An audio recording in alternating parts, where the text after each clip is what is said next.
Hey! Salut, comment ça va? Ça va et toi? T'es accompagné aujourd'hui? Accompagné de... Je sais pas, il y a quoi derrière toi là? Ah, regarde, il y a un orignal, C'est quoi, un un caribou? chevreuil. C'est un Un che... caribou? Ouais. Ça paraît que je suis au Canada, hein? Euh, Bon. Fait que, aujourd'hui, Nico, on a un sujet super intéressant. On va vous parler des 3 secrets pour réussir en MLM. Donc, ça, c'est tout quelque chose qui nous interpelle parce que quand on commence avec une entreprise de marketing de réseau, ben, tout ce qu'on veut, c'est réussir puis réussir au plus vite. Fait que, aujourd'hui, c'est ça qu'on vous dévoile, nos 3 secrets favoris qui nous interpellent et qui nous animent pour réussir en MLM. Belle introduction, hein. Ça donne envie d'écouter la suite. Ouais. Tu deviens experte hein, de l'introduction, hein. Ouais, ouais, ouais, ouais. Vas-y, dévoile-nous le premier secret. Premier secret, moi j'ai envie de dire que c'est tu vois, le plaisir de ce qu'on fait en fait. C'est vraiment trouver l'axe qui nous plaît le plus parce que même si on nous fait croire que c'est parce qu'on a un fort pourquoi que l'on va réussir, finalement, même si on a un fort pourquoi, mais que sachant qu'en marketing de réseau, on prend des murs tout le temps.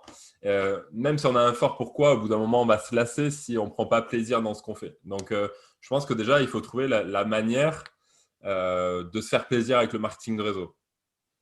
T'en penses Oui, tu as quoi? bien raison. Oui, oui, tu as Mm. bien raison.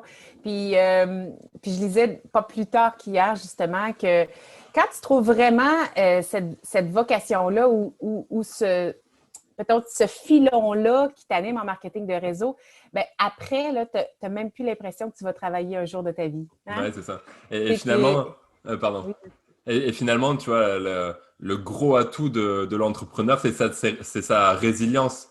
Tu vois, résilience face. Vous connaissez ce mot au Canada? Je vois que tu me regardes Oui. bizarrement. Ok. Non, non, non, non, non, Non, sa résilience face à l'échec, à l'échec, face à l'échec. C'est-à-dire que il faut qu'il tolère de plus en plus l'échec. Et ce qui le fait tolérer ça, c'est de quand même aimer un peu le processus. Tu vois, c'est de quand même aimer ce qu'il est en train de faire. Parce que sinon, s'il prend tout le temps des échecs et qu'en plus il n'aime pas, ah, ça va être compliqué, quoi. non, il persiste pas. Puis ben, c'est tellement plaisant quand justement on trouve cette avenue-là qui nous interpelle. Moi, quand je me lève le matin, je sais pas toi si ça te fait ça, là, mais j'ai hâte à la semaine. Des fois, j'ai hâte que les fins de semaine terminent pour pouvoir travailler. Puis, ben, c'est même pas un travail, mais c'est œuvrer, comme on Ouais, dit. c'est ça. C'est contribuer à quelque chose de plus grand que nous. Puis, ben, quand on trouve ça, c'est merveilleux, là. Fait que le Ouais, exact. plaisir, ouais. Et finalement, j'introduis le secret 2 alors. Ah, ben Et vas-y, vas-y. finalement, le plaisir le plaisir de faire du marketing de réseau passe aussi par le plaisir de prospecter.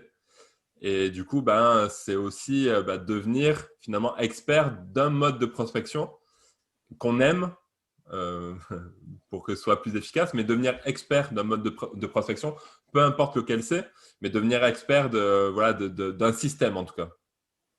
Ah oui, c'est ce qui garantit le succès là, dans un MLM parce qu'on s'entend que la grosse partie passe par ton mode de prospection. Parce que Hmm. si tu ne réussis pas à attirer des gens dans ton MLM, ça part mal.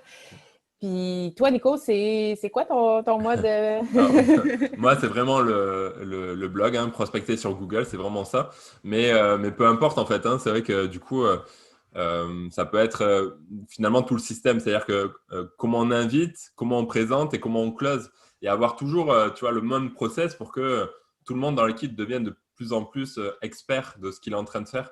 Et c'est ça qui marche. Et si en plus, bah, on prend plaisir à utiliser ce processus, bah là, il y a des chances que on applique ça le plus longtemps possible et que finalement, on sait que bah, l'effet de levier vient dans le fait de répéter et qu'à un moment donné, bien, il y a cette expertise qui fait que ça fait la différence quoi, et qu'on attire de manière plus automatique les gens.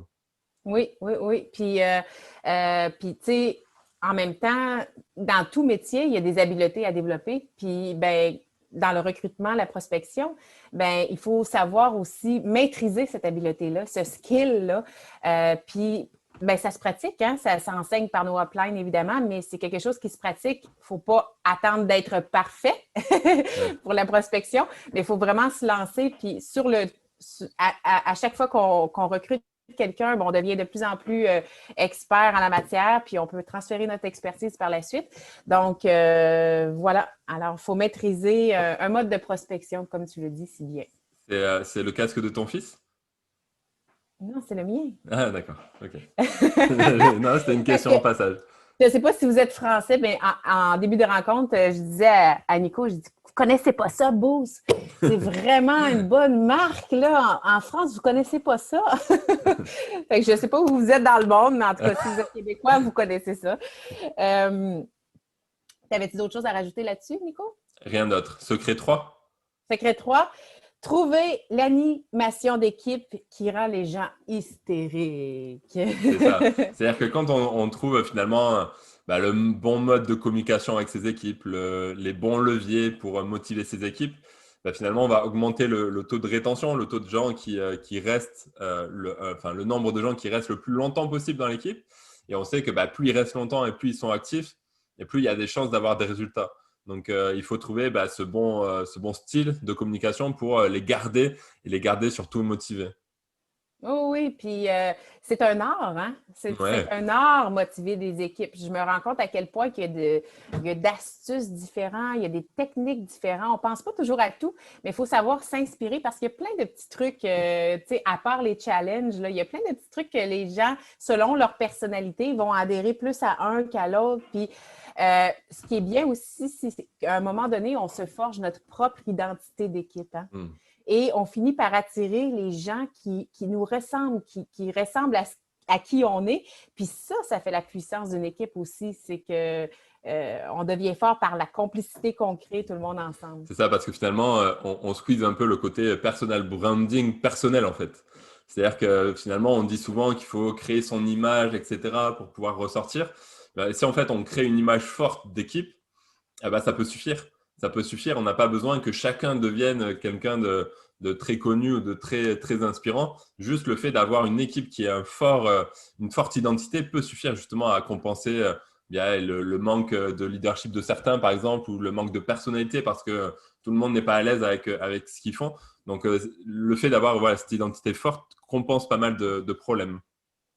Oui, oui, Tu oui. parlais d'animation d'équipe tout à l'heure et tu as évoqué vite fait challenge. Non, challenge. Tu veux Ah dire ah. quoi?